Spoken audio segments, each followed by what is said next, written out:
Hello, magandang araw. For today's video, tayo po ay gagawa ng pizza dahil nga ako po ay biglang nag-crave. So, una, kunin po natin na yung flour. Yung flour po ay all-purpose baking na siya. Pwede na po siya sa kahit anong gawin mo, tinapay man siya or pancake. So, pwede na po siya kasi all-purpose baking na nga yan.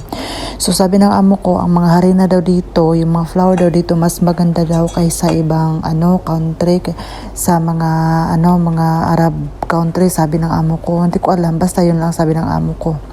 Kasi mas sa Saudi daw, hindi daw maganda.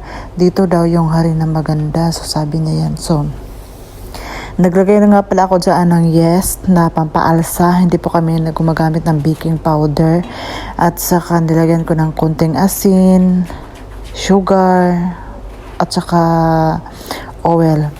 So, ayan, natapos ko na siyang tapos yan na po yung itsura niya. So, habang tayo ay nag-aantay na maalsa yung ating harina or flour, so, magayat muna tayo ng mga pantoppings natin, ng mga gulay-gulay. Ay, hindi naman yan gulay-gulay, mga lang man yan. May olive, at saka may sibuyas, at saka may bell pepper. So, wala naman tayong ibang ilalagay na parang may longganisa, yung parang may karne-karne ba. So, ang masarap kasi sa pizza, yung maraming cheese. So, yun lang ang nagpapasarap para sa akin. Okay lang kung wala na mga toppings na pampasarap na tulad ng mga nilalagay nila ng mga parang mga yung sa sa taas na mga parang hotdog. So, ayan na po na okay na po yung harina natin. So, gawin na natin. I-ano natin sa kanyang lalagayan. So, grabe. Parang iniwan ko yan para mga 3 hours to 4 hours para umalsa talaga siya. So, ayan. Grabe. Umalsa talaga siya. Charot. Okay pala yung yeast na gamitin. First time ko magamit ng yeast. Kasi dati, binili ng amo ko baking. Tapos, pag naubos na yung baking, ang binili niya, yes na. So, ayan, lagyan na natin ng cheese. So, gusto ko talaga madaming cheese. Kasi yung bruha ko dito, yung madam ko dito ay nag-stock talaga siya ng mga mozzarella cheese. Kasi yung alaga ko, mahilig kasi yan sa pizza. Kaya minsan, yung mga mozzarella cheese na expire na din. Kasi pag makabili yung amo ko, ang dami talaga. So, ayan, dinabihan ko talaga yan ng cheese.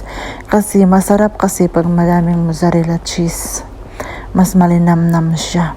Tapos yung olive dyan ang gusto ko kasi pag maluto na ang bango ng pizza. So, ayan, isasalang na natin sa ating oven. So, nakasit lang po yan sa 165 degrees. So, hindi ko na po, tinignan kung ilang minuto yan naluto. Basta pag tingin ko na okay na, so kinuha ko na. So, ayan, tapos ang bango talaga niya. Naaamoy ko yung olive na nilagay ko na pantoppings. So, ayan, kakain na po tayo. So, ayan, ang init, sobra. So, yung time ba na bigla kang mag-crave, na gusto mo talagang kumain, na gusto mo talagang gawin na. Tapos, hindi ka naman makagawa kasi may trabaho ka. So, ayan, nagmamadali ka. So, ayan, grabe, sobrang sarap. So, kain po tayo. Salamat sa panonood. Let's eat po. Thank you.